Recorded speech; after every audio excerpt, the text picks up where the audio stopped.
Chapter 4. Tools for Learning and Unexpected Help. The climate change project quickly proved to be a challenge, especially for Svetlana. The scientific vocabulary was horrible for her, a labyrinth of new terms and concepts. She spent hours hunched over her laptop, a thick English dictionary open beside her, its pages becoming dog-eared. She also struggled with the math involved in understanding data. "How do you calculate this?" Svetlana asked one afternoon, pointing to a complex graph in their textbook. Her finger traced lines of rising temperatures and CO2 levels. Enormous numbers. Liam, ever patient, sat beside her. "It's okay, Svet. We can use a calculator for most of it. The main thing is to understand what the numbers mean." He pulled out his phone, opening the calculator app. "If you want to shorten my name, just call me Lana.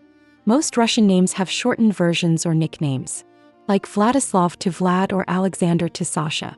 But you can call me Svet if you want," she politely told him.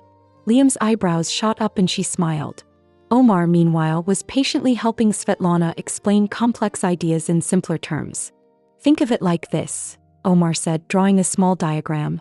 "The Earth is wearing a blanket and we're making the blanket thicker, so it gets warmer." Mina watched Svetlana's struggle, feeling a mix of empathy and a quiet sense of pride in her friend's determination. She never gave up. She was always willing to practice even when it was frustrating. One afternoon, as Mina was trying to organize their research notes, a small, folded piece of paper slid onto her desk. She looked up to see Raven walking away, her back to Mina. Mina unfolded the paper. It was a perfectly drawn diagram of a complex atmospheric process they had been struggling to understand, labeled clearly and simply. It was a brilliant explanation, far easier to understand than anything in their textbook. Mina looked at the diagram, then at Raven's retreating back. She felt a surge of gratefulness and a new layer of curiosity about Raven. It was an unexpected act of help, a quiet gesture from someone who usually kept everyone at arm's length. It was a small but significant step in Raven's journey to improve, and it showed a different side to her, a hidden brilliance. Mina knew Raven was trying to improve herself, and it was a comfortable feeling to see her try. Later that day after school, Mina found Raven sitting alone on the steps behind the school library. The air was cool, a gentle breeze rustling the leaves on the trees. Mina walked over, a hesitant smile on her face. "Hey," Mina said, sitting down a few steps below Raven. "That diagram you gave me for the climate change project, it was really helpful. Thank you." Raven looked up, a faint surprise in her eyes. "Oh, yeah. No problem." She shrugged, a slight flush rising on her pale cheeks. She pulled something from her pocket, a cigarette. It wasn't lit, but the familiar shape instantly caught Mina's eye. How did you get that?" Mina asked, her brow furrowing. "I thought with your mom getting help and you being in foster care." Raven gave a small, wry smile. "I have my ways. Sometimes it's best if you don't know everything. Ignorance is bliss, right?" Mina realized at that moment that Raven had street knowledge that she would never get just from reading a book. Mina might have gotten better grades, but Raven had been taught lessons and forced to grow up at a pace that put her far past Mina mentally. Just then Raven twirled the cigarette between her fingers, a practiced motion. Mina hesitated, then, driven by a sudden, intense curiosity and a desire to truly understand, she asked, "Why do you do it, Raven? Or drink? What does it actually do for you?" Raven looked out at the empty schoolyard, her gaze distant. It helps. It helps ease the pain, you know? Or at least take my mind off of it for a bit. It's like hitting a pause button on everything horrible." She held out the cigarette to Mina.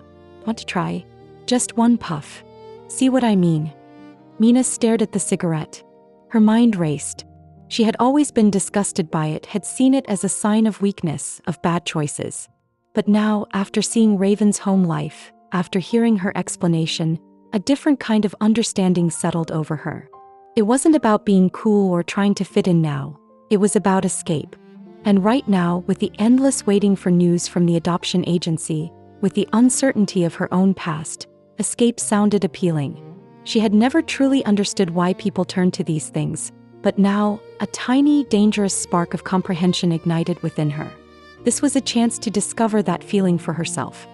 "Okay," Mina said, her voice barely a whisper. She took the cigarette from Raven's fingers. It felt alien, rough between her fingers. She brought it to her lips, imitating Raven's earlier motion, and inhaled. A harsh cough tore through her. Her eyes watered, her throat burned, and she doubled over, wheezing. Raven watched, a smirk playing on her lips.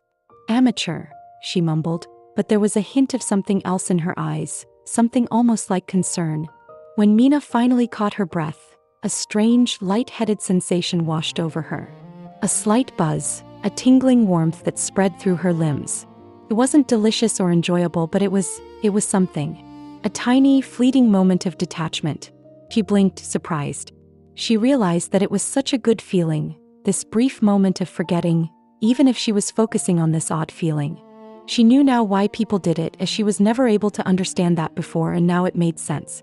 It was a tiny escape from the enormous weight of reality that was weighing down on her like a 1,000-pound boulder. Raven then took out a small metallic flask from her pocket. She unscrewed the cap, took a quick sip, and then offered it to Mina. "Want to go all the way?" Mina looked at the flask, then back at Raven's knowing eyes. "I've already come this far," she thought, a reckless decision forming. "Well, there's no turning back now, my mom once said," she said aloud, echoing her thought. She took the flask, hesitated for a moment, and then took a sip. The liquid burned, then hit her stomach with a sickening lurch. A wave of dizziness washed over her, far more intense than the cigarette. Her head spun, the world tilted, and she felt a sudden, overwhelming urge to vomit. She swayed, clutching her stomach, her face paling and her mouth wide open. Raven watched, a genuine kick out of Mina's reaction. She chuckled, a dry, raspy sound. When Mina, still feeling woozy, managed to gasp out, "Another shot?" Raven shook her head. "Nah," Raven said, taking the flask back and screwing the cap on tight. "Sometimes it's best to quit while you're ahead.